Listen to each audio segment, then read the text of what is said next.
Olá pessoal, tudo bem? Eu sou o Richard Debre e nós estamos começando mais um Acadêmicos para Não Acadêmicos. E hoje no episódio a gente vai falar um pouquinho da metodologia na Maple Bear. Primeiro vamos retomar um conceito muito importante quando a gente fala de metodologia. A gente não deve misturar o que com o como. O que trata-se justamente de todos aqueles conteúdos e habilidades que a gente sabe que os nossos alunos precisam aprender. O que a gente precisa falar aqui agora é de como isso vai acontecer, que práticas e estratégias eu escolho dentro de sala de aula para garantir que esse aprendizado seja significativo e relevante. Para isso, eu quero apresentar para vocês essas duas pirâmides que estão aqui, uma invertida e uma na posição comum. Essas pirâmides falam do framework, da estrutura que a gente utiliza para desenvolver os programas e os currículos da Maple Bear.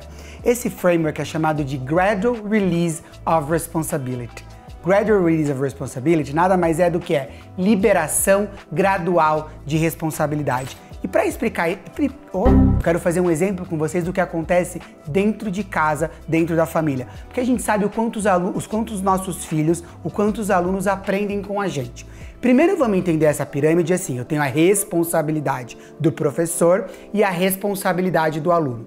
A ideia é que durante o processo de ensino-aprendizagem, a responsabilidade do professor diminua e, consequentemente, a responsabilidade do aluno aumente. Por quê? Porque ele precisa ser o protagonista, ele precisa ser o responsável pelo aprendizado. Eu tenho uma grande dificuldade, muitas vezes, de pedir para os meus filhos me ajudarem nas atividades domésticas. Por quê? Porque eu fico só pedindo. E, na verdade, esse não é o caminho, não é isso que funciona. O que eu preciso é utilizar essa metodologia que a gente utiliza dentro de sala de aula e em casa também. Quer ver um exemplo muito bacana? Os nossos alunos nos veem lavando a louça, por exemplo, de casa, ou fazendo diversas atividades domésticas. Eles precisam ver a gente arrumando a cama, eles precisam ver a gente lavando a louça, eles precisam ver a gente organizando as nossas roupas. E aí, conforme eles veem a gente, conforme a gente demonstra, a gente modela esse tipo de comportamento para eles, a gente começa a convidar eles para participarem disso.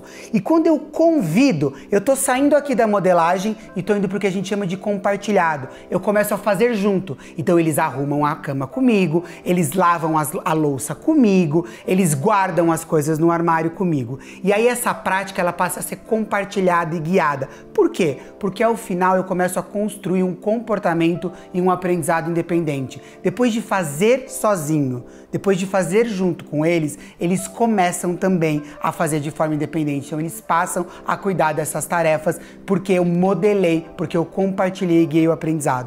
O que a gente quer que aconteça dentro de sala de aula é exatamente isso. Seja para leitura, seja para resolução de problemas, seja para a gente falar de história e geografia, não importa qual é o conteúdo, a gente quer garantir que essa liberação de aprendizado aconteça, que os nossos alunos sejam protagonistas e que eles apliquem e utilizem esses conhecimentos ainda dentro da escola, para que o aprendizado seja significativo e relevante. Então vamos lá, o que a gente precisa lembrar quando a gente está falando da metodologia Maple Bear?